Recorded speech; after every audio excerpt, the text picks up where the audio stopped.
Cartridge Quarters, episode number, I have no idea because I never pay attention to that. Hey everybody, how's it going? Adam, aka CS Radical here.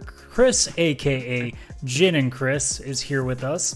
How are you doing on, well, it's really like a early Thursday evening at this point as we're kind of winding down to celebrate the Canada Day long weekend here. Yeah, and I was good until I realized I also had no idea what episode number we were on. I somehow also It's in the tens, that's about as far as I can get.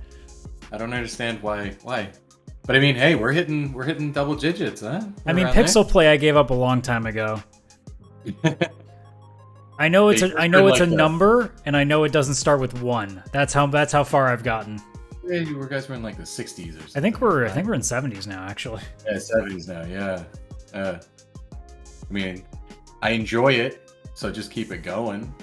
I mean, we'll certainly try, just like we'll certainly try here to come up with something to talk about, because again, retro news kind of slow recently. I mean, you had the Nintendo Direct, so there were a couple of things out of there. But I mean, obviously the big thing right now, and you know, we mentioned it, I'll be part of the hotfix in a little bit, but obviously right now, Summer Games Done Quick is currently on. Obviously, both you and I are pretty big into that. I think they're just shy of 1 million right now as we currently are recording. I think they're at 950 basically. So they're going to be, by the time that this show comes out, they'll be well past 1 million. Hell, even by then, maybe they'll be already at like 1.5, almost 2 million by that point. Who knows? Oh yeah, I hope they make a record breaker on this one, because I mean they've done it a bunch of times, but also this is their first time that they're live for a while. Record? It's 3 million something. It's just a matter of what? 3.1, 3.2, 3.1. Wiki, help me. It is 3.44 million. 3.44, right? Wow, I forgot it got that high. Yep. But yeah, I hope they break it now, because it's like they're finally back in person, and you know, the couch is back and all that kind of stuff. I mean, the couch is 3 separate chairs with a plant in between each and stuff. They're pretty smart with how they're easing back into stuff. But yeah, like having everybody there, it's just the energy is different. It's kind of jarring though, looking at it like that way, eh? Yeah, it's true. It feels retro. It feels like old school. Because like you see all the chairs separate. It just, you kind of like feel like it's not normal still, even though it obviously still is normal because we're not really away from COVID, and we may never be, but yeah, you know, it's weird seeing everything back, but it's not quite all the way back still. So you're still in that land of like, where are we right now? Yeah, this doesn't look right. Yeah, no, it's definitely, because like everybody still got their masks on and stuff like that. I mean, good for them, but it's still like, you know, it helps keep you stay aware of it's not just a normal GDQ yet. Yeah, but this is the first step in getting there. And it's better than nothing, right? Like, I'm sure there are a lot of people that are a little bit disappointed by still having to mask up for that. And it's why I probably won't see festivals for a while. It's not because I don't want to wear a mask, but like, I can't imagine wearing a mask that long around that many people. Yeah, it would be hot. It'd be warm for sure. Like, not the most enjoyable experience. Yeah, so it's kind of the thing that's like, I'm good for a little while longer. I'll wait till probably at this point next year and see how things play out then. I mean, but by then we'll have monkeypox to deal with, and probably at least 7 other things that will have just suddenly just released on the earth like another fucking plague. But you know, just apocalypse is upon us. There's not much we can really do about it. We just roll with the punches, you know? Yeah. Why can't we also like gamify these monkeypox, like Diddy Kong pox or something? Like, let's make it more fun. Well, you know? well, yeah, but video games are bad. That's true. They cause monkeypox. And also the government wouldn't want to admit that, you know, it does have like staying power. So, you know. Yeah, 100%. When it comes to GDQ, I'm sad because I've missed so many runs. Normally at this point in my work, like I have work to do, but I can have something running in the background. So, I mean, my 8-hour shift would be GDQ and me working, and I haven't had that opportunity this time. So I've missed some good runs. Like there was like Sonic Generations, I think, was on opening day, and I was doing housework, so I missed that one. Oh gosh, what else is there? There's the Mega Man block that I mostly missed. The Sonic block I mostly missed.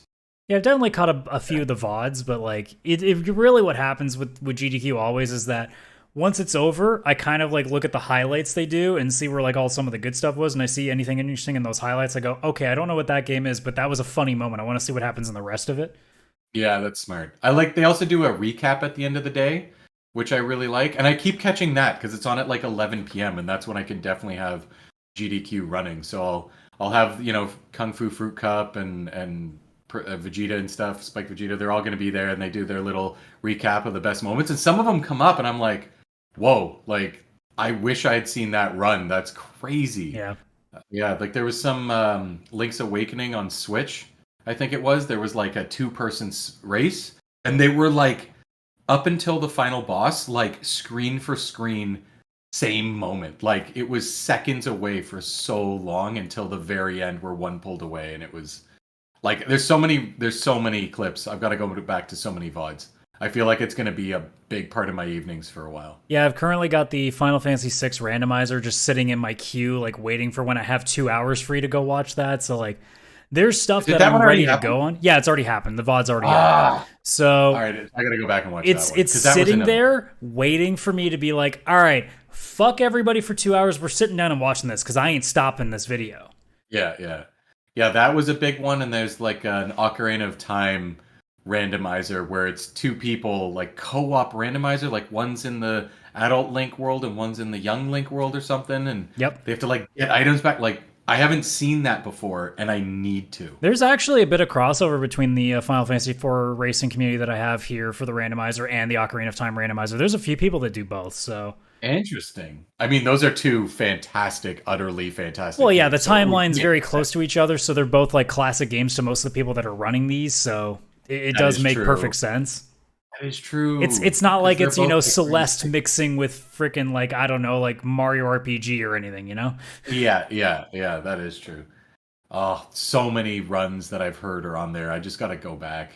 I was watching some of the Super Mario Odyssey run, and I get that's not retro, that's a much newer game, but man, the guy playing that, it was magic watching him. Like the amount of things that he could pull off, I was blown away because they weren't glitches and stuff. It was just crazy jumps in certain areas where he was just totally making the run as efficient as possible and turning a game that I played for 15 hours into like 2 with a lot more moons than I had. It was crazy. Well, that's kind of the thing with a lot of these runs, right? Like some of it is just literally like breaking the game apart, and I sometimes like them, but the ones that are like really glitchy, I don't generally like, especially when it's like, oh, we're clipping out of the map and stuff. I'm like, that's not doing the game fast, that's breaking it. Like, that's not the same to me. Like, there's the one guy, I think this is like 2018 or 2019, something around that, and he did Super Mario World as fast as he could, never taking a power-up.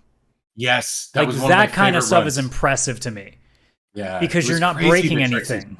Yeah, it was just crazy tricks, like carrying a turtle shell, jumping and managing to let go of it and jump off of it at the same time to get a height that normally he needed the feather for to actually fly. Yeah, just like stuff like that. Same with like most runs. Like obviously Mega Man runs are great for that. Sonic runs are generally great for that. You see like Zallard 1 specifically with all his Punch-Out runs are just insane. I don't like how they can pull off some of this stuff. There's also like, oh my gosh, sometimes they're like blindfolded and stuff. Yeah, he did the every single fight from the Wii game and never even lost. Like never lost one fight. That is crazy. Which is just audio nuts. Cues? Like, yeah. Now, generally blindfolding I don't like because I think it's more of just, that's not that impressive. It's more just you played the game way too many times and it's just muscle memory. To me, like I know people will be like, well, that's really hard. I'm like, yeah, but is it interesting? And more often than not, it's not. Like seeing somebody like go through a Mario level blindfolded to me isn't that interesting. For some reason, Punch-Out works, and I don't know why. Yeah, that one. Yeah, because that is definitely. I mean, I guess it'd be the equivalent of seeing a dude in front of you put a blindfold on, and then people went to fight him, and just using the audio cues of people around him, he beat them all up without having any eyes. I guess it's like the equivalent of that, but in game form, maybe? Yeah, I suppose it's also just because that game is, like, already ridiculously hard normally. Yeah, that game is impossible. I haven't played the Wii one, but I did play Super Punch-Out and Normal Punch-Out, and, like, there's no way in hell I'm getting past, like, the third character or whatever. Yeah. Super hard. Ridiculous. And I guess a lot of it, too, with that specific run, because it is probably my favorite run that I've ever watched in GDQ, is that like a lot of the audio cues in that are so subtle that even muscle memory sometimes doesn't help. And a lot of times during the run itself, he loses where he is and is able to on the fly come up with strategies while he has no idea what's on screen, which I think is actually impressive. It's not just like some people, if you play through, say, a Sonic level blindfolded, you're just going, okay, I gotta jump here, jump here, jump here, jump here, jump here, jump here, and you're good. Whereas this is, oh shit, I screwed up. Now what? Yeah. Because it's not like the game's consistent. It's not like, okay, well, if I stopped here, it's in a Sonic level, I know that the next thing I gotta do is this jump. Yeah. In Punch-Out, it's random. Like, you don't know what's coming. Like, you can mess with the scripts a little bit to do what you want, but it doesn't always work that way. Yeah, it's definitely the most impressive one, I would say. But the second most impressive one for me was the Mexican runner. I think that's his name. He did TMR. Battletoads. Yep. He did about and he, oh my god, the crazy, like, it's that hard run where you're on like a floating motorcycle, very typical beat 'em up level. But it's always, I've never been able to beat that level in my life, and I've tried a million fucking times. And he did it blindfolded, and I was like, this, fuck off. Like, I love you, but like, how? And a large part too of these runs that makes them so good is not just the game itself. It's not just the runner. Like, the commentary can also help a lot. Oh yeah. Because like there are certain, like, I'll watch certain games because it's like one of my favorite games, and then I'll watch the run and I'll be like, these guys aren't talking at all. Like, this is really dull. Yeah, there's definitely the odd dull kind of person. Yeah, that's why I like this guy. I think his name is Arg. I can't even remember how to say his name. But it's he's a Sonic runner, and he's the one that actually, if they reached a certain amount of money, he'd do a run dressed in a Sonic costume. He is like probably the best personality on Twitch I've ever followed along with. Just so high energy and so happy. Oh my god, that guy is possibly my favorite. Such a good runner. And I love when they get the audience in on it too, like what during the Super Mario Odyssey run. Every time he got a moon, the little jingle that happens in the game is like da da da da da da bop. And they made it so that whenever it said the last bop part, the entire audience would clap in unison. But he got 500 moons, I think, or something during the run. So it's just like constantly like he'd get a moon, and then he knew on the other side of the building he'd get another one. It was just like audience in unison clap, audience in unison clap, and it was just such a high energy, like, fun experience that it's totally like, I don't know. I think that's why I'm also loving that it's starting to be back in person, because that stuff didn't exist as much when it was from home. And it's when it's at its best too, because not every speed run is going to be that impressive unless you're like super into that community. If you're on the outside, somebody just playing a game fast doesn't really mean much to you. It might be cool like the first time you see something, but like GDQ is at its best when you see the community actually together and doing stuff. When you get like these special moments, like when all of a sudden they're playing like Final Fantasy VI and they bring in someone to just sing the opera theme like in the middle of the run, like where there's just like the oddball things like that. Then you have like the weird things that happen on the couch sometimes, or some of the funny jokes that get in, some of the donations. I remember there was a Burnout Paradise, I believe, run where the announcer, instead of saying a dollar, said daughters. So for like the next hour, they were making jokes about it. That's fantastic. So, but it's that kind of stuff where it's not just somebody playing the game really, really quick, because you can watch anyone play Mario in 4 minutes, right? Yeah. But it's different if you watch somebody play Mario and there's also some good jokes behind it, or there's some really like fun commentary behind it, or there's like some weird like moment that happens and the crowd gets behind it and you feel like the actual energy going in there. Mm-hmm. There's so much more to it, and I think that's why, like you said, GDQ, it's so much more fun to see things back to an in-person event. There have been some digital ones still, but that's of the nature of not everybody's going to be able to make it, and that's fine, because it should still be like that for at least this year, which makes perfect sense. So, it's going to get to a point that we get completely back to normal, but for now, it is what it is, and it's nice to see things getting back to the way they used to be, because at least it brings you a sense of, things are starting to return to, I guess, as normal as normal's going to get these days, because Lord knows what that actually means anymore.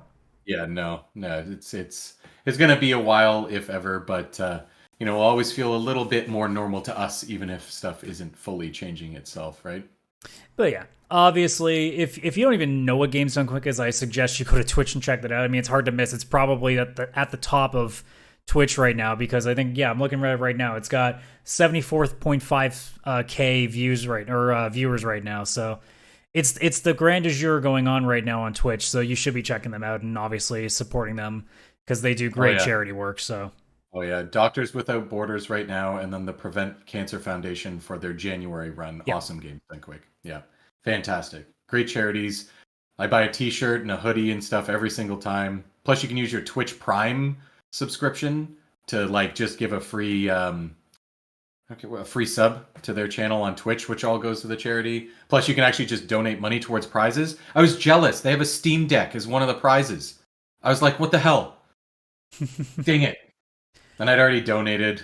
I didn't donate enough for that. You have to donate $100 specifically, and I always do like $20 plus my Prime membership. Plus, I buy a shirt or two, or a beautiful, beautiful GDQ glass mug.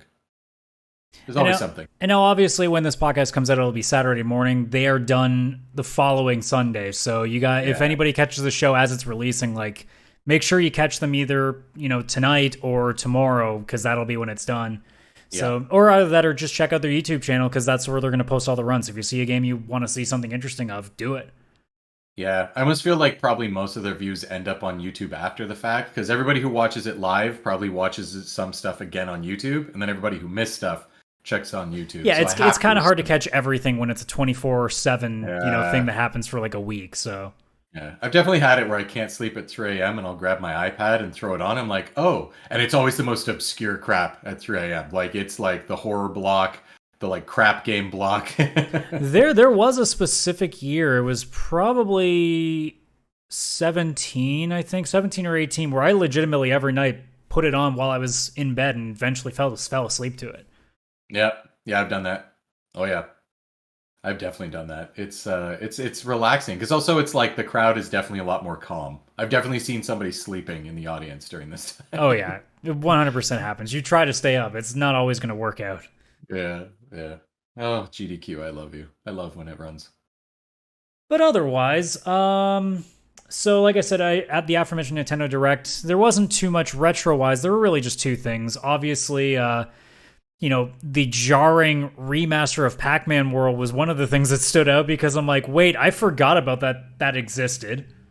So did I, but it's funny because I rewatched the trailer and I actually wanted to play it. It actually, like, I don't even know if I played the original, and it's like such a jarring, weird concept because Pac-Man, like, with arms and legs has always freaked me the hell out. Like, you're just supposed to be a puck eating dots. Like, what the frig? Well, I even said it Tuesday when Mikhail and I were talking about it. It's just like, it's one of those games that you look at and you go, who asked for this? Yeah.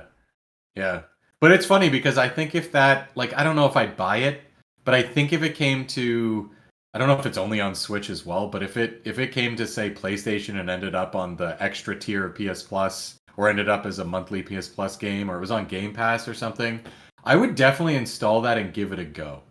Because it just gives off vibes of that old school 3D platformer, like an N64 game, but obviously updated because it's like the Repack edition or something. Yeah, it's Pac-Man World Repack. Like, what is Repack? I mean, it's not the worst title. Square's done worse. I know, yeah, that it'd be like the Re 365 over 122.8 days or whatever that. Close enough. Yeah, close enough, right? Yeah, so like I want to play it, but also like who did ask for this? Like it's a weird moment in gaming, for sure. Yeah, it's just the trailer shows it is for everything. So we'll have the opportunity somewhere down the road. Yeah. It's just a matter of when. Yeah, for sure. And then otherwise, Secret of Monkey Island, which continues, obviously with that. I've never actually played any of the originals, so that's something that maybe I'll take a look at some point. Yeah. The originals I've played one of them, I think. Very old school point and click adventure game at this point, for sure. Hilarious. I just remember it being very, very funny because I was a teenager at the time, and it was almost like it was creating memes and talking about memes before there was memes. Like, it was just very well written and very funny and very enjoyable. And then the new game looks to be about the same idea, just very artsy looking, very cool concept there. And it was weird because I saw it was coming to Nintendo Switch as well, like as the first console, I guess, for it. And I mean, and PC.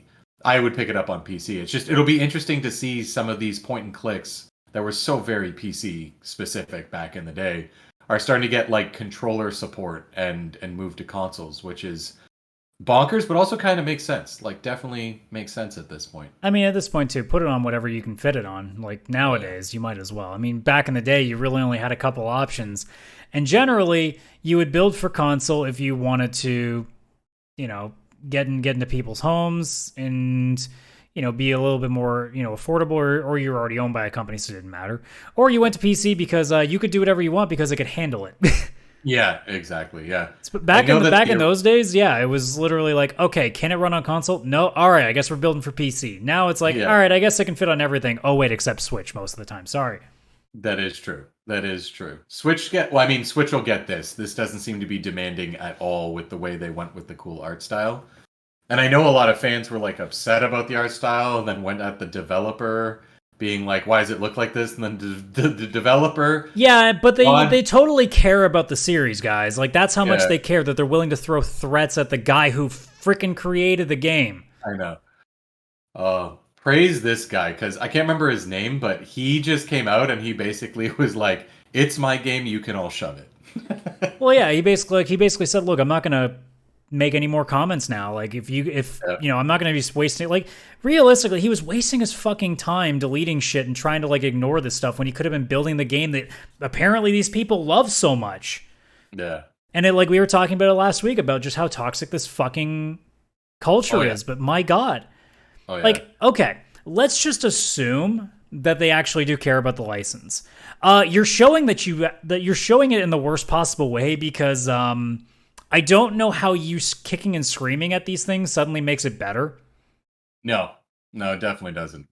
It doesn't. It just proves that gamers actually, like, okay, for the most part, I think like 90% of gamers are actually great people. We're great people, you and me. I know a bunch of I actually don't know any toxic gamers personally.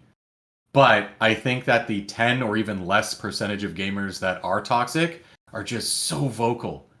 They're so loud. Well, it's like anything in life, you know. Like the vast majority of people are fucking normal people, but the problem is you have that like small percent that decides they need to have like 7,000 flags on their house and have to tell you everything that they think is important. Yeah, exactly. It's like, humans, relax. Like, it's so difficult to get into the mindset of people, like especially when it comes to retro stuff, because the nostalgia really does a number on people.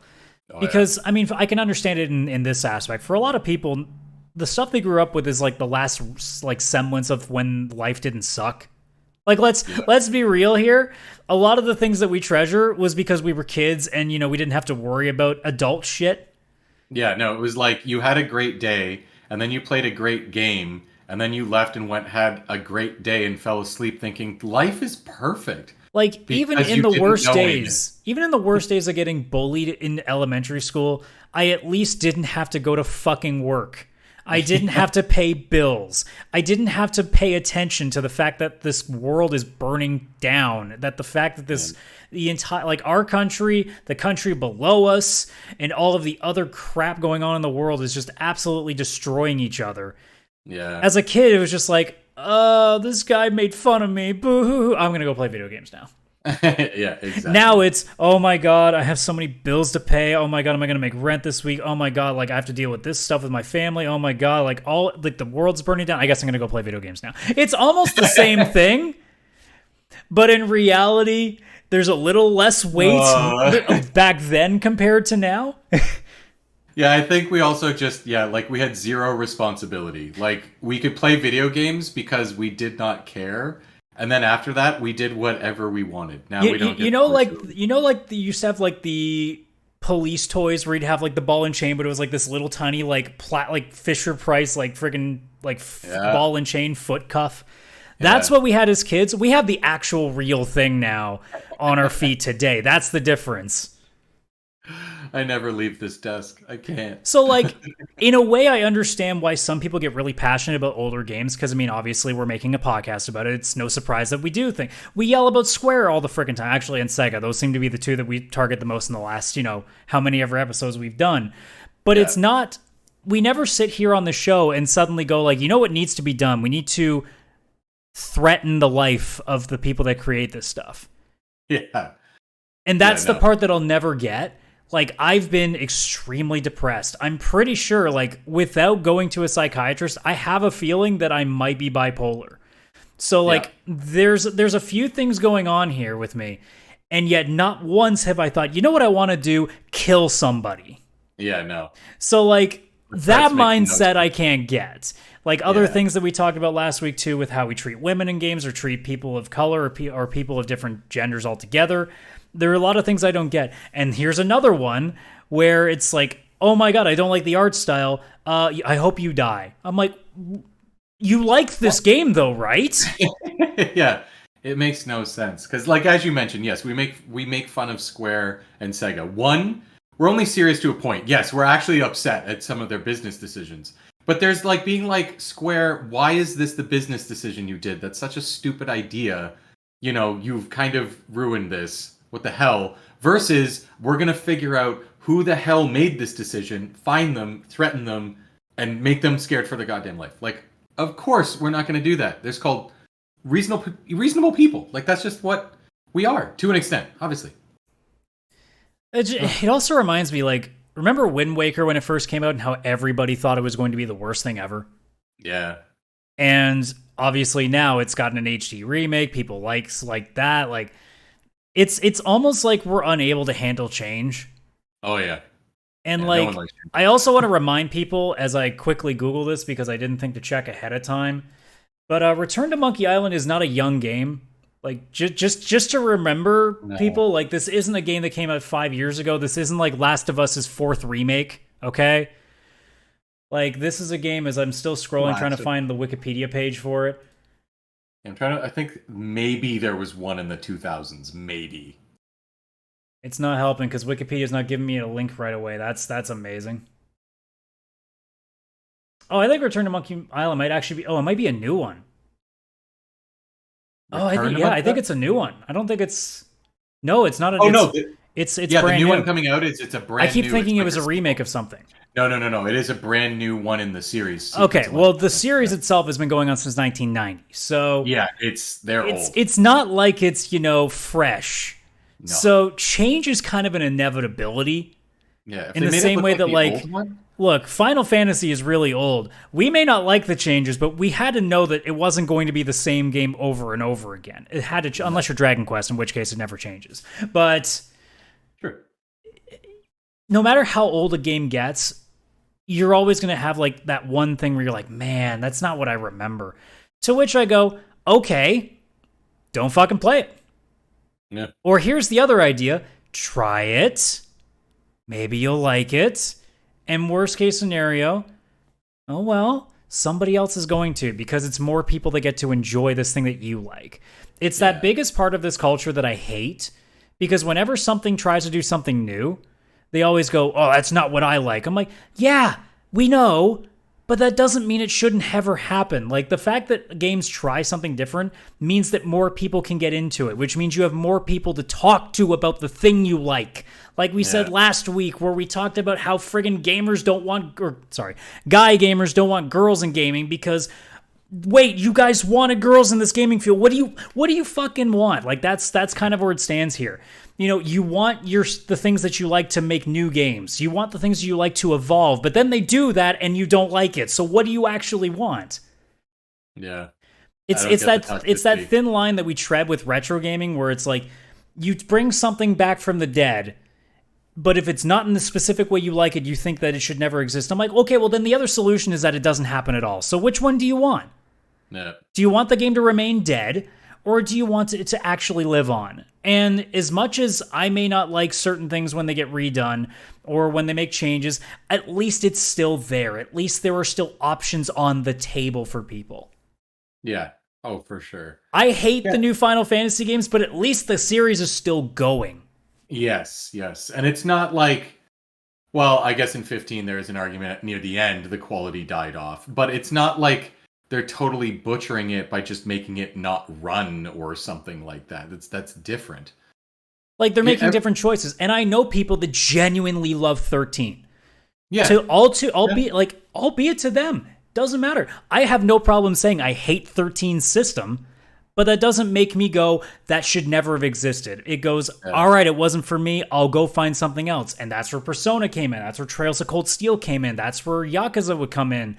Like, there's so many different other things out there. And when I see people do stuff like this, where they take, a game that, they're like, oh man, I wish they would get back to Monkey Island. And then they do it and be like, oh, I can't stand this art style. This is garbage. I'm like, okay, well then I guess it's not your thing. Go find the thing you want. Or here's a great idea. Fucking go replay the games you like. Yeah. That you claim to like so much, I should say. Yeah, and like the new art style for Secret of Monkey Island, I think it's called, like, it looks great. It's different. Like the old one was this pixelated game, I get it. And this one's more of an artsy style. It almost kind of comes off like a Double Fine game. Yeah, 100%. That's exactly what I'd been thinking before. But it looks great. Like, everybody, there's a line. There's a very specific line when you're ready to be mad at what something looks like where they've changed it, and that's Ugly Sonic in the original Sonic movie release, or was going to be the release. That's the line. If it doesn't look like that, you can't complain. Accept it. It's fine. It's Sonic. That's the line. That's when you're like, whoa, he has weird teeth. That's it. Well, we'll see when Sonic Frontiers comes out how we feel about that, too. Ugh. I'm so torn on that. I hope it's good. It's not going to be. I actually, I just see some of him, running around in that open world stuff, and it seems peaceful. I'd actually like to do that. But it's also very dead looking. Like, there's nothing there. And then the combat makes me want to just never touch it at all. So, oy. Well, I think, can we make an argument that maybe Sonic just isn't a 3D game? I mean, I think... Yeah, it probably like a traditional platformer. Can we just say that Yeah. maybe the speed of Sonic just doesn't do very well for 3D? No, the speed, no. You can already tell that Sonic is going to be slowed the fuck down a lot in that game. Again, I don't mind because I like the 3D, open worldness. I don't think it'll be a great Sonic game. It's almost like it looks like an Unreal Engine 5 fan-made game that's not done yet. That's kind of the vibe I get. Yeah. Which I wouldn't mind installing and playing. I wouldn't pay for it, but I wouldn't mind actually just running around. You want to talk about something that PlayStation Premium's free game trials would be perfect for. This would certainly be one of them. Yes, this is 100% something I will install and try if it's on there. And it's it's also the same thing that you got to think with a lot of games altogether, right? Like sometimes doing something new, it's cool to try it, and sometimes it doesn't work. The difference is generally speaking, companies will just kind of go back to what it worked on. Sonic is one of those ones where they seem to do it, and then every time they do it well once, they go, okay, let's go back to the thing we keep screwing up. Yeah, it's almost like keep interest in the series, but let's do the passion project we have, which sucks. Because how have they not made Sonic Mania 2? Let's call it what it is. That's the game that would sell like hotcakes. And I mean, that could have been Origins, but then they decided to screw it up with the marketing, and then I don't know how the sales have done for it.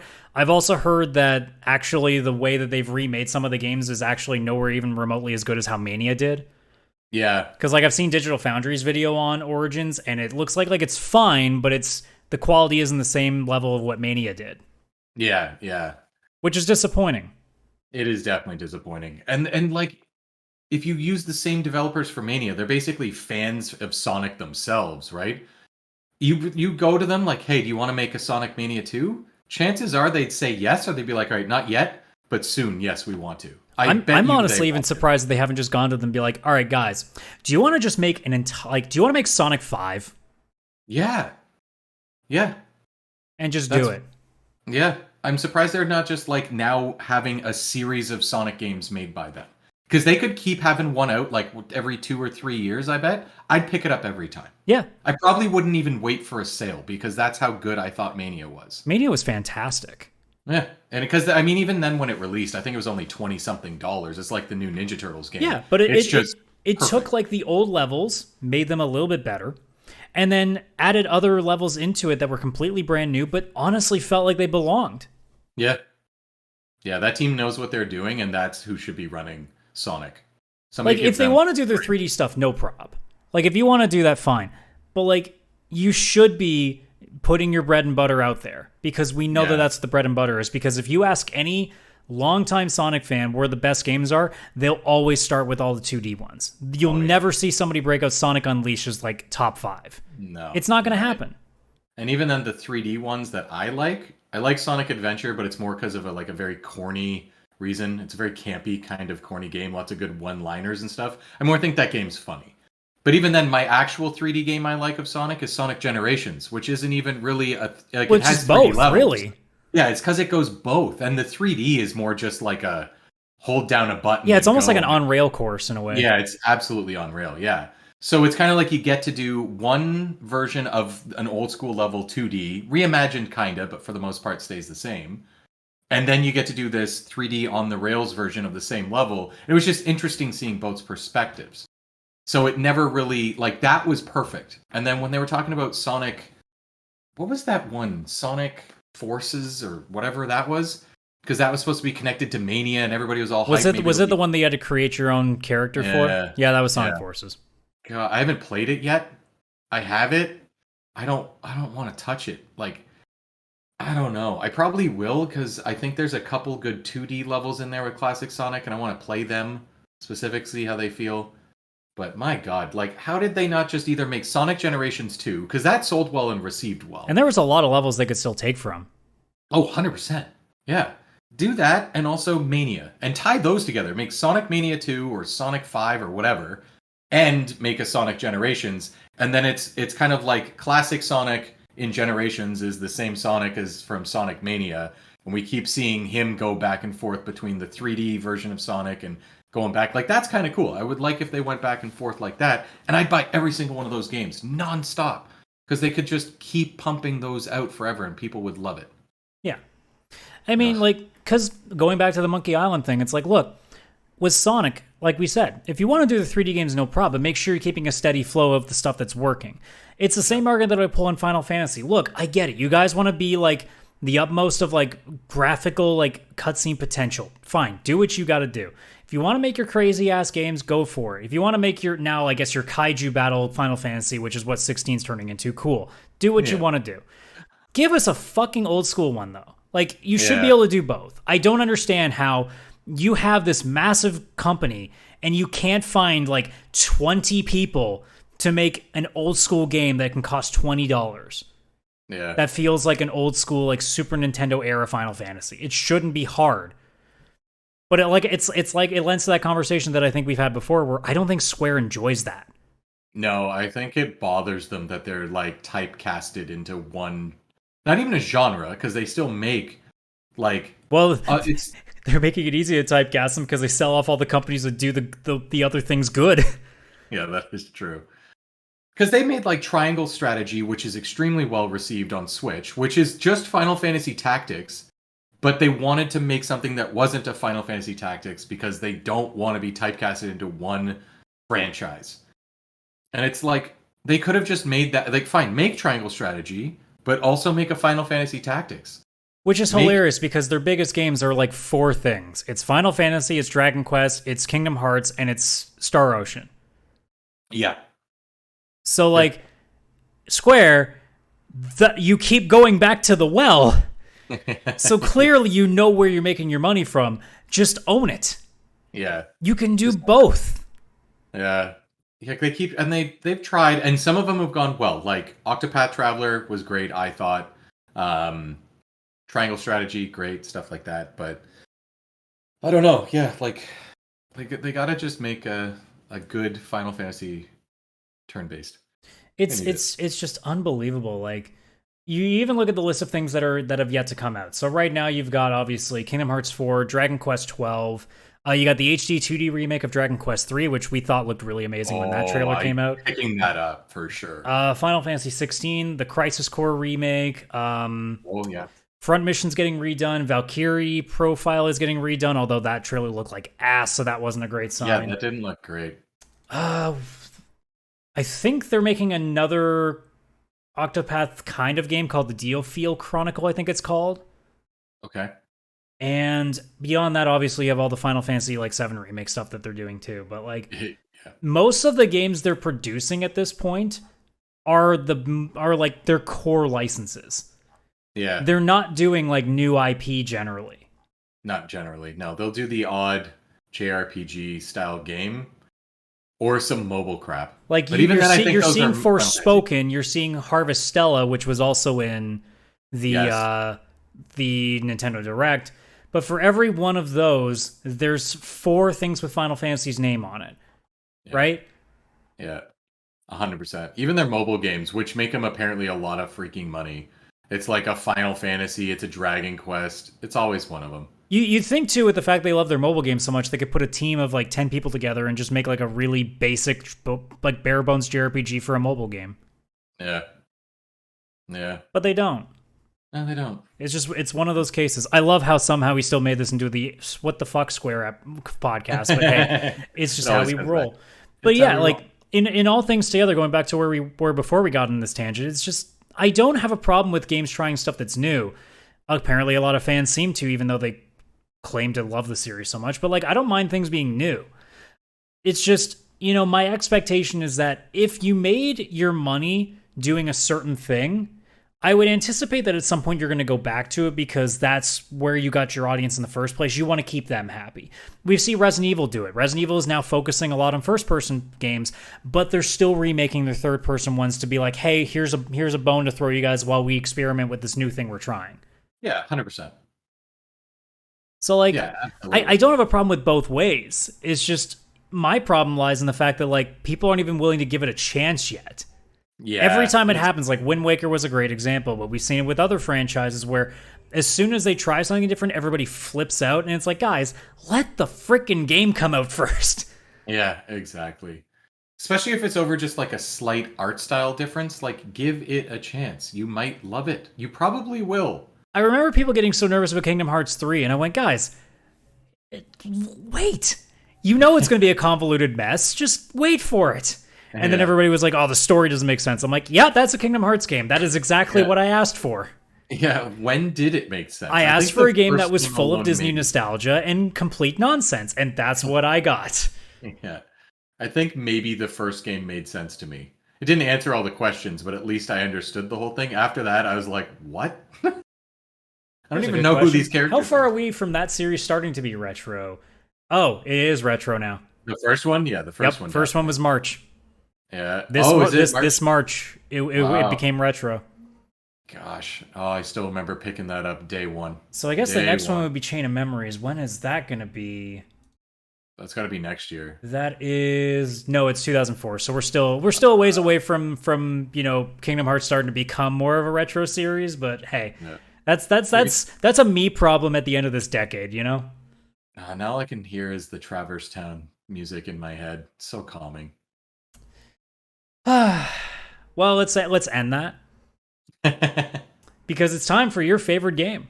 Yes, I want to feel old today. It's time for I guess it's not a game. It's it's a sketch. It's a skit. It's a bit. I don't know, whatever you want to call it. It's not a game. It's just pain. Yeah, it's just pain. So this week in We're Old, as we come to get to a close on this episode of Cartridge Quarters, where we go through release dates of North American, Japanese, and European releases of some of your and my favorite games. Oh yeah, let's do it. So this week we're going from Sunday the 26th on to the 2nd of July. We start off with the 26th, where we have one game on this list.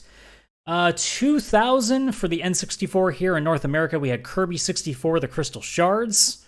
I've never played that, but I really want to. I played it, and I don't remember anything about it, except for the boss, because it's terrifying looking. Oh, wait, I have seen the boss, but I didn't play it. That would have been on YouTube, I think. Because, what was the name of it? Google, help me. Final boss for Kirby 64.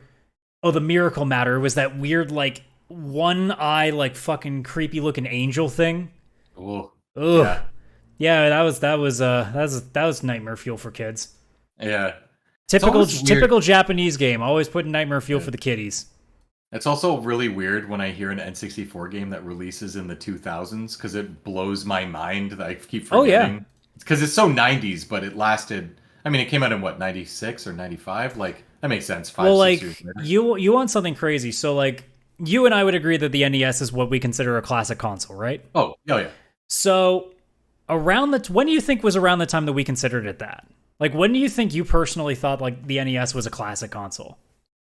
Classic console? Oh, probably 1996 or something, when I had the N64. Because my thought was like around like Xbox-ish era, like early 2000s, my brain would have been. Yeah. Which would make sense because I think it was originally released in like 85 or something. Yeah. So like you're looking at around 20 years. I believe it's 3 more years. The 360 will be 20 years old, which means the 360 is going to be what in most of our minds is going to be a classic console too. Except it isn't for us because we're older. So now there's going to be teenagers who think that's the classic console in another couple of years, and now we're going to feel stupid old. So hey, there's a little addition. There's no date to this. It's just that was for fun, just to put more pain in us. I've worked with people and I've talked to them, and it's like, oh, I'm a gamer. I'm like, oh, like what was your first game? And they'll be like, oh, Wii Sports. It was crazy. I just remember being like 4, holding the Wii remote, hitting the tennis racket thing. It was just so good. And I was like, and you're just like, stop. I was in university.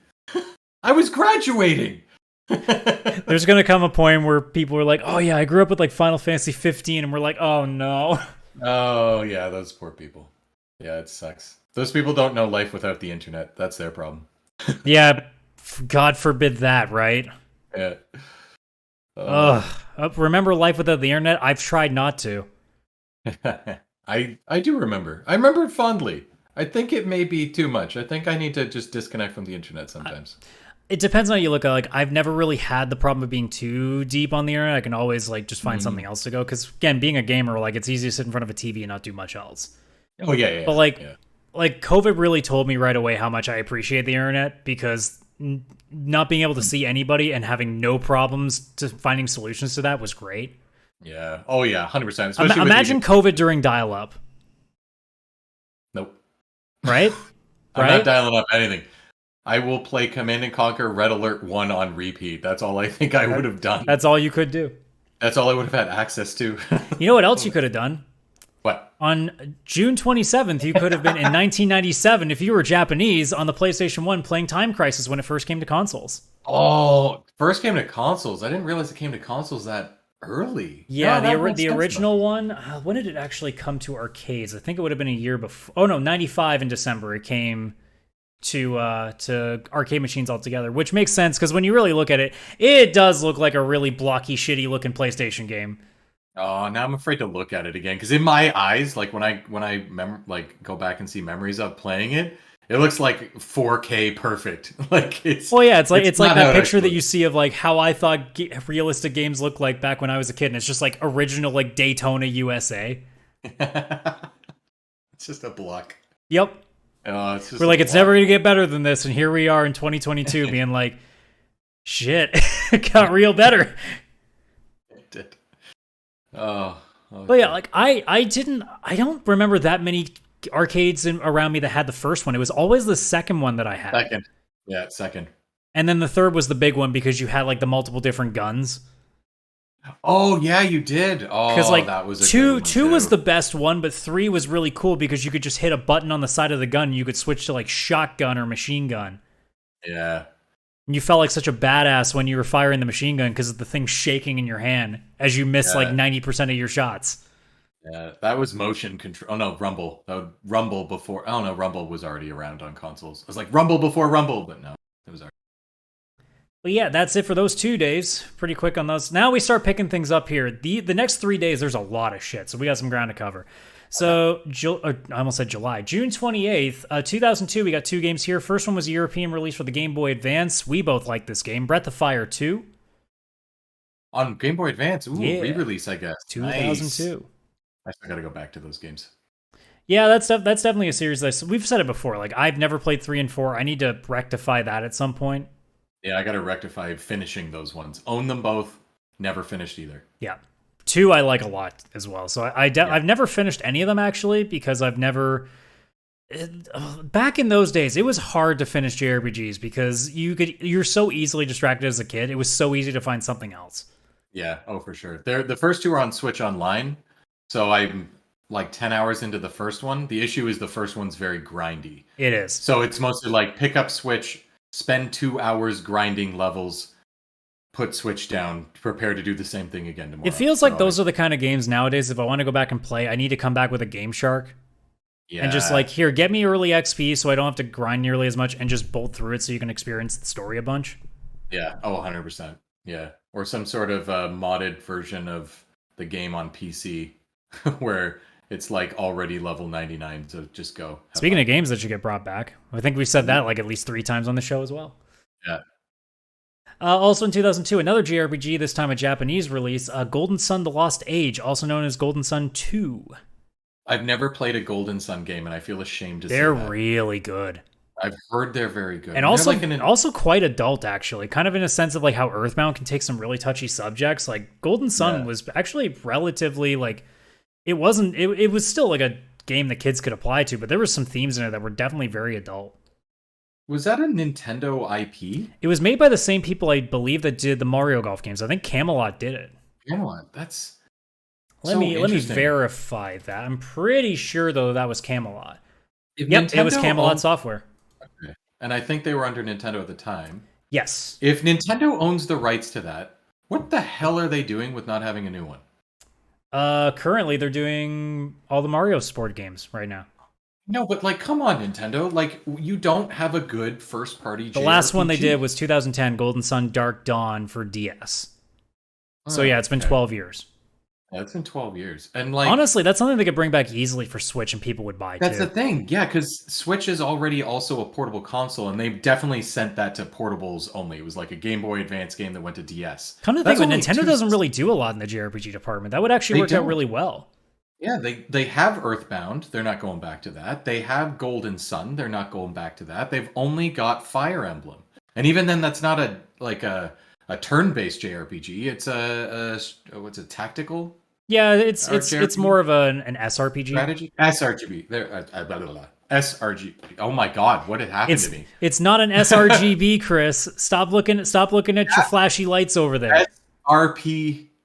Oh wow, that was really hard for my brain to do that. How old am I? Apparently too old to understand English again. Oh, either way, they need Golden Sun. Make a new one. Put it on Switch. It'll sell like crazy.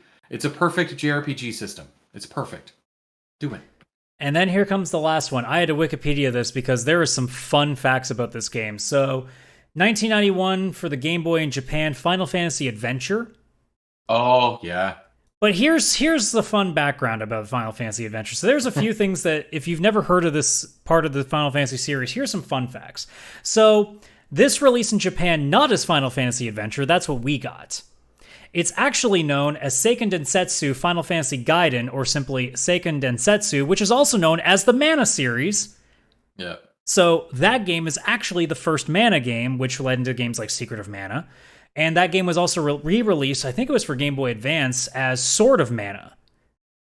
So that's all that. And that's not all of it. There's still more to the story. Okay. So this game was released in Europe, and it's called Mystic Quest. No, I didn't know that. I knew everything you said up until that point, and then now you've just blown my mind. Because that's already a different Final Fantasy game that was specific to the US, yes, which is called like Final Fantasy USA in Japan. Oh my god, that's so confusing. Right? Why, Square? But it's not even called Final Fantasy Mystic Quest. It's just Mystic Quest in Europe. That's not the Mana series or Final Fantasy then. But it hints at both. It's a Mana game named after Final Fantasy game that takes the name of neither. Have we not understood how Japan and Square specifically have no understanding of how to name things? Oh my god. Mystic Quest 365 over 8. That's what it should have been called. Oh, my mind. What the heck, Square? When I quickly every time I see a date on this list that I always go to Wikipedia to try to match them. And when I saw Final Fantasy Adventure, I saw that entire paragraph of all the names that they did, and I'm like, holy shit, Square! This is why we don't like you. Yeah, it's very confusing. It's very confusing. Why do they have to do this? They don't have to. Well, let's go back to a simpler time, aka the 29th of June, where things were a little bit more normal because everything was in 1 year that I found. Like, everything that's on this day that I found being interesting was all in 2000, oddly enough. So we have 4 of them. First one, PC North American release. I think most people have heard of this game. It's called Diablo 2. Oh, I love that. Me and my friend Kevin, you know, we we played through Not that. not you guys, the audience. Me. That's who he's referring to. Oh, no, that all of you know. My God, we had just played through that original. I can't believe how well it still holds up. Yeah, the graphics, obviously, they're like the mid-90s, but the actual game, so good. Like, it actually, you can just pick it up. BattleNet they kept the original BattleNet. It's not a good online service, that one. Oh, but it holds up. There's the new remastered version, which looks beautiful. Yeah, that's the one they didn't screw up. Yeah, they did not screw that up. It looks beautiful, and with the press of a button, it brings all the old the graphics back. So you can switch. So I would definitely pick that up if it wasn't like $60, because I can play the original, which I have, and they still sell on the BattleNet store for like $7. So if you want the old graphics, just buy that one. Also in 2000, I almost said, I don't know what I was trying to say there, actually. Dreamcast in Japan, Jet Grind Radio, the first one in that series, which we've talked about recently getting a remake. Yes. Along with Crazy Taxi. Yep. Good game. Also for the Dreamcast, but in North America, we got Marvel vs. Capcom 2. Ooh, that was when it got good. That's, if you want to talk about, speaking of things that you get to watch on Twitch whenever fighting game tournaments run, that's one of the big ones that used to be. Not anymore, but it used to be a big one. Yeah. Never played the first game of that series. I don't even remember what it looks like, to be honest. Yeah, that's the thing. It's like Street Fighter. The second game was the big one, and then the third one was big too. Yeah. Well, it's funny you mentioned Street Fighter 3 because that's the last game on this list, 2000 for the Dreamcast in Japan, specifically Street Fighter 3 Third Strike, which was because again Street Fighter likes to have multiple packs for it. This was its third version of the game. Here's a fun fact I didn't know about this. So apparently Street Fighter 3 did not come with a staple of the series, Chun-Li, until this expansion. What? Chun-Li is not in Street Fighter 3 until Third Strike, which meant a second one came before it and she still didn't make the cut. That is weird. Also in Third Strike is, I think, the first time Makoto, I don't know how the pronunciation is because Makoto or Makoto has different pronunciations, but she debuts in this as well. Oh, cool. Along with a couple others, but I can't remember, but those are the two that stood out to me. Yeah. Wow, Chun-Li being like a third release. That was on purpose. That is on purpose. People will buy it, and then when that comes out, they're like, well, I have to get that version now. Honestly, if this was today, maybe, but I don't know if in 2000 it would have been the same kind of thing, because it's not like people were watching E3 the same way they used to. Yeah. Or the same way they do now, I should say. Yeah. I don't know. That is bonkers. Either way. So we go to the 30th of June, which is a lot of shit. 8 games are on this list. First one is this one's personal, like 100% personal to me. PCs North America, Backyard Baseball 2003. Yeah. Which, for those who have never seen it, it's basically like back in the day when like elementary school like learning games actually also made like cool ones. Like Humongous Entertainment was doing things like Spy Fox and Pajama Sam and Freddy Fish, like, you know, your classic point and click games for kids. They also did a baseball series that eventually MLB crossed over with too. And not gonna lie, it's actually pretty good. Like, I actually have gone back and played them recently, and they're still decent. Like, they actually hold up. Yeah. Like that, and the art style has actually gone very well over time too. Like, I actually think that style has evolved a lot. I think you could re-release this now and just like clean it up and make it 60 frames and run like smooth, and I think it would be great. Yeah, I would actually pick that up. A lot of those franchises are on Steam, and I see them, and I'm like, I'm not going to pick these up. This is the one I would pick up, 100%. Because like they kept going after, but they went 3D, and it just wasn't the same. It definitely didn't have the same charm to it because the cartoony style really lent itself. Yeah, like it was meant to be cartoony. Yeah. It's a shame, but like growing up, like I played that so much. Like that again, back in days where sports games didn't always have to be like super realistic. Yeah. We just mentioned it, but Europe got their version of Diablo 2, so that's off the list. Also in 2000, though, in Europe, for the N64, Perfect Dark, which we have also talked about before on this. Speaking of GDQ, I saw their Perfect Dark run that was at this year's GDQ. That's one of the ones I have caught. Yeah, I was watching that one live, too, for a bit. Yep. 1999, PlayStation 1 in North America, the original Driver game, which I've never played any in the series, but I've heard lots of things about in the early days. Not so much later on, but like the first couple I heard good things about. I just never got to them because I didn't own a PS1. I did, and it just wasn't my style of game at the time. Well, like by the time that I had a PlayStation, I was so neck deep in JRPGs that I was not thinking twice. So Yeah, that's the thing. Yeah, I wasn't into car games as much then. I tried Gran Turismo and just got so mad at it and frustrated, and I was like, I don't like car games right now. well, from driving cars to stealing cars in 1998, also for the PlayStation 1 in North America, Grand Theft Auto. Wow. The original. I played that at a friend's house, and it didn't like change me. It didn't make me like overwhelmed, like this is a great game or anything. It's like crazy that, to think about how was that series has different. several games that no one remembers. It's Yeah. not until 3 that people were like, oh my god. Yeah, because that was when it transitioned from like a top-down game of mayhem to a 3D open world kind of game, and then obviously it just made open world games the norm. Yeah, and now we're just going to be stuck with the same one for the next 15 years. So, 100%. 1997, N64 North America, Star Fox 64. Oh yeah, Rumble Pack introduction. Gaming changed forever. Do a barrel roll. I was going to say obligatory. Do a barrel roll. I love that game. And then a couple oldies. 1990 for the Genesis and Mega Drive in Japan. In this era, a lot of games try to answer Tetris. This was one of Sega's attempts. Columns. Oh, Columns. I actually didn't mind that game. It wasn't the best, but you could get it really cheap, and I'm pretty sure that's what I did. I mean, I think that game would normally make the rounds in some of their packs too. Yeah, 100%. You could get it. Like I have it right now, I think on Steam and the Switch. It's definitely in that Sega Genesis collection I have. Yeah. It's like Columns 1 and 3 or something randomly. And then last but not least on this day, 1987 for the Mega Drive in Japan, Outrun, which if anybody plays Yakuza games, you've known that game because it's usually in the arcades in that game. There was a challenge in Yakuza where you were going against one other guy for like property or something, and you had to play him in Outrun, and I couldn't do it. It was so hard. You should have gotten Nugget. I did get Nugget. No, you should have gotten Nugget to do it for you. No one's going to know the reference from Yakuza 0. You should just Google Yakuza 0 and Nugget and see what happens. Wait, can you get Nugget to do it for you? No. Oh, okay. I was like, are you kidding me? Would that not be amazing, though?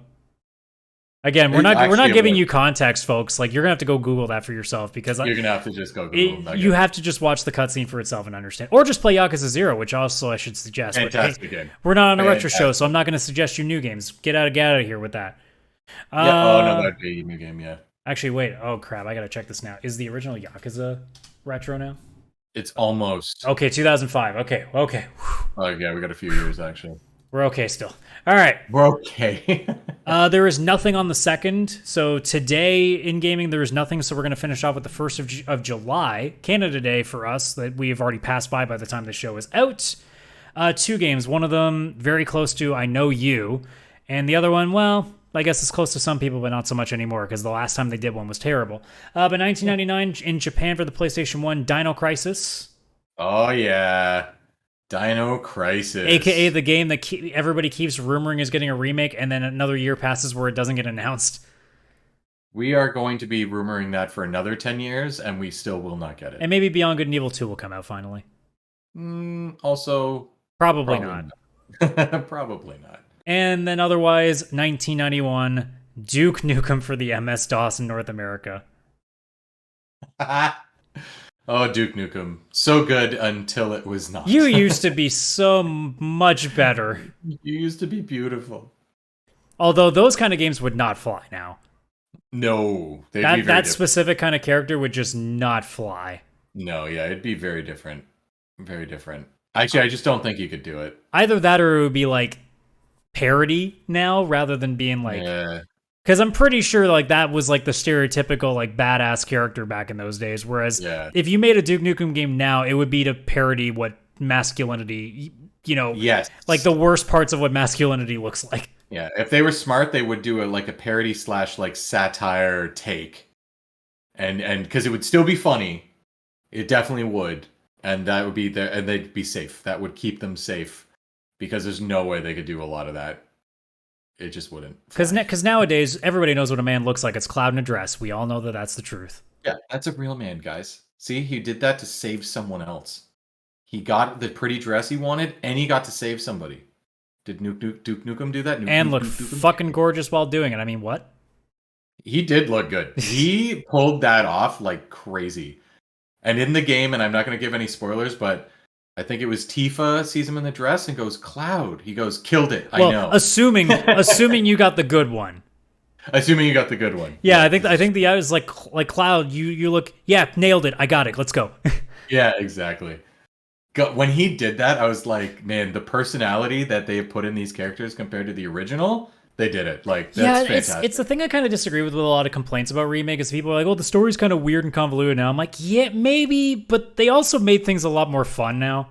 Yeah, it's a lot more fun. Also, who the hell thought the story was straightforward before? The Final Fantasy game. You have no idea. Yeah, the game's about a guy who isn't actually the guy he thinks he is. Yeah, or is he? No one knows. Also, there's a meteor and aliens, and also a bunch of other shit. And then there's Sephiroth. But is it actually Sephiroth? Is it a clone of Sephiroth? Is Sephiroth there, or is he in a ice glacier? I don't know. Is he wearing a dress? I can't tell either. The graphics it looks like he is. The graphics were horrible. It probably. His sword was bigger than anything in the whole game. It just like went off the screen. I'm sure there's a mod for the remake version on PC that has him in a dress, so I'm sure it's fine. Oh, I get served all these YouTube videos. There is a great mod that I saw the other day of somebody who did Sailor Moon costumes for all the fucking like the three main characters of Cloud, Tifa, and Aerith. Because I think Cloud got Tuxedo Mask, I think Aerith got Moon, and I think Tifa got Mars. That makes sense. Oh yeah, Mars. That she's got the same hair. Yeah, she would rock Mars. Yeah. Oh yeah. I'm gonna look this up after for sure. But otherwise, we're through. We are continuing. See, okay, you're having trouble with RPG. I'm having trouble saying continuously. So we are continuously getting older, which means it's time to get rid of the show before it's too late. So that's going to do it for this episode of Cartridge Quarters. Thank you so much for checking out this episode. Hope you guys enjoyed it. If you like what you hear, obviously, if you're listening on any service that you can leave us a like, subscribe to our YouTube channel, put any sort of like a star rating if you're watching on an audio platform, please do so. Otherwise, you can go to our link tree, that is linktr.ee/pixelplaypodcast, where you can get everything that's our socials, all the links to our Discord, all of our places where you can find the podcast, everything that you need to know, it's all there in that link tree for you guys. So, with that being said, happy Canada Day in advance to all of our Canadian fans, and then for all our American friends, happy Independence Day. Yep. Enjoy the alien takeover that's coming. They ignore Canada. They don't even come. Yeah, no, nobody touches Canada. So, we'll be left in peace. We'll see you guys next week. Bye-bye for now.